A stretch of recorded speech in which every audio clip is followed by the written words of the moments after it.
Underreported story segment tonight. AOC's Green New Deal may have failed in Congress, but that has not stopped Democrats from secretly imposing the radical environmental law at the state level. In New Mexico, for example, newly elected Democratic Governor Michelle Lujan Grisham recently signed the Energy Transition Act, which requires the state to move to 100% carbon-free energy with, quote, renewable energy mandates. If this sounds eerily familiar to AOC's Green New Deal, that's because it is. When AOC's bill failed at the national level, Democrats took to the states to implement their agenda. And you will be shocked when you see who profits from this strategy the most. With me now, founder and executive director of Power the Future, Daniel Turner. Daniel, thanks for joining us tonight. Thanks for having me on. All right, this is really interesting. So you brought to our attention sort of a case study of the Democrats' strategy of the Green New Deal. It obviously is widely unpopular among the American people. No one wants to ban airplanes. No one wants to ride trains to Hawaii. No one wants to be a forced vegan here. The majority of the American people don't like it. It failed under vote in the U.S. Congress. So what are the Democrats doing now?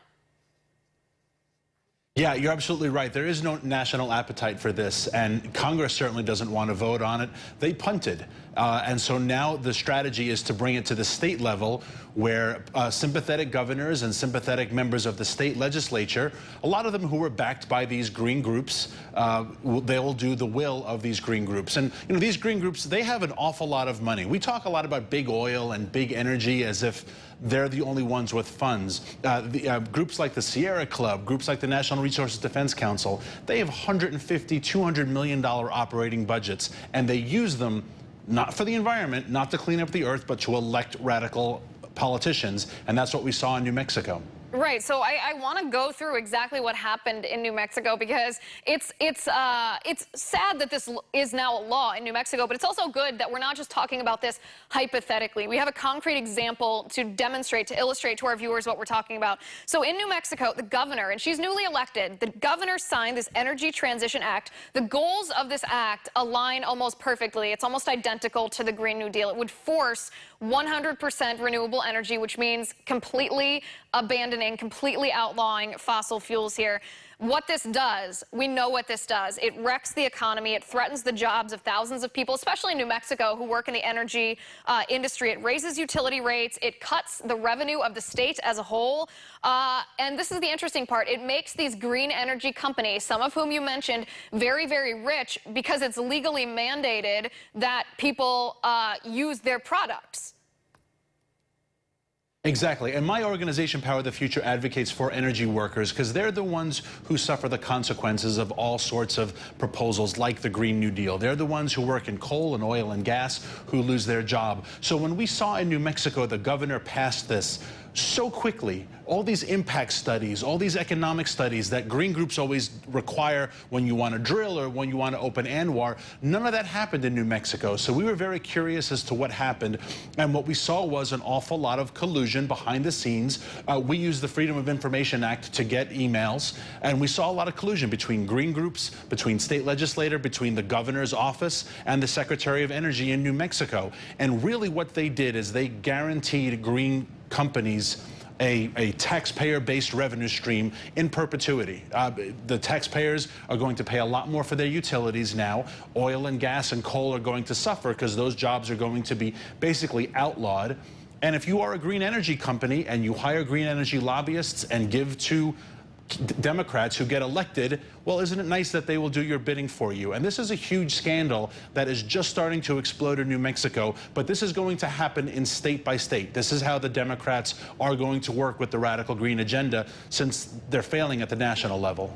Right. I mean, you said the word collusion. I think this is exactly what it is. A lot of times the Democrats accuse Republicans of being paid off by, you know, big pharma or big energy companies. This is literally the Democratic equivalent to that, except in real life. This is Democrats being paid off by these green energy companies. Talk to me about the energy secretary of the state of New Mexico. Her name is Sarah Cottrell Probst.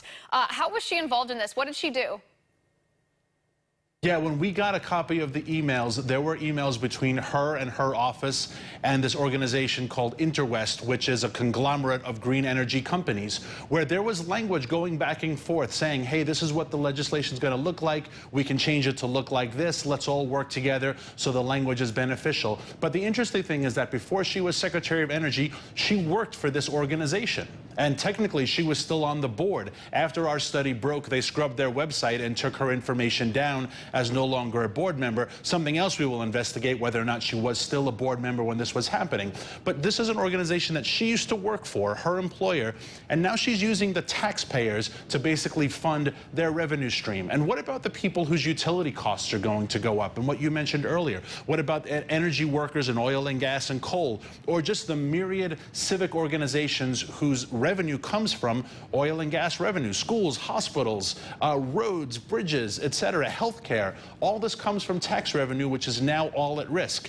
And so there are calls for the secretary potentially to step down.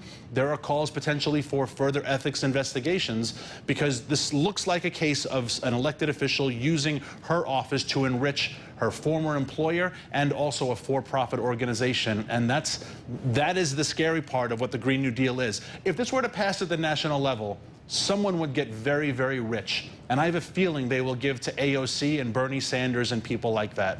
Yeah, I mean, it's really shocking when you're calling for this woman to step down. I mean, I don't think there's any other option. She literally, the company, by the way, it's a renewable energy trade group. It's called Interwest. She worked for this company, then she became the Secretary of State, and now she allowed them to tweak language in a bill that passed that would essentially guarantee them not just money right then, but a continuing revenue stream from now until essentially eternity.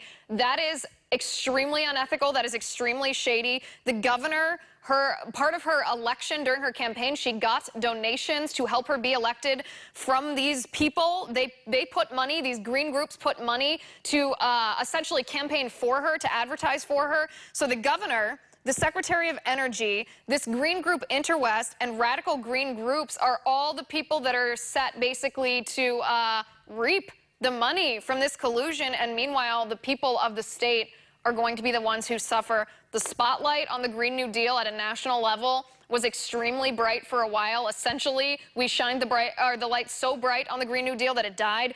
This is, I mean, it is a brilliant strategy by the left, because people don't watch quite as closely what's happening at the state level. I really appreciate you bringing this to our attention, Daniel. What's the next step? We're going to continue to investigate this in New Mexico, and my organization, Power the Future, is going to launch similar investigations in other states where we have seen this type of renewable mandate really attacks on the citizens, and it is benefiting green groups, it is benefiting green organizations, and we're going to continue to investigate this on the state level, because this is their tactic, but we're not going to let them get away with it. Yeah, please do. I encourage you to keep investigating and come back anytime with all your updates. We want to follow this story. Daniel, thanks for being on the show.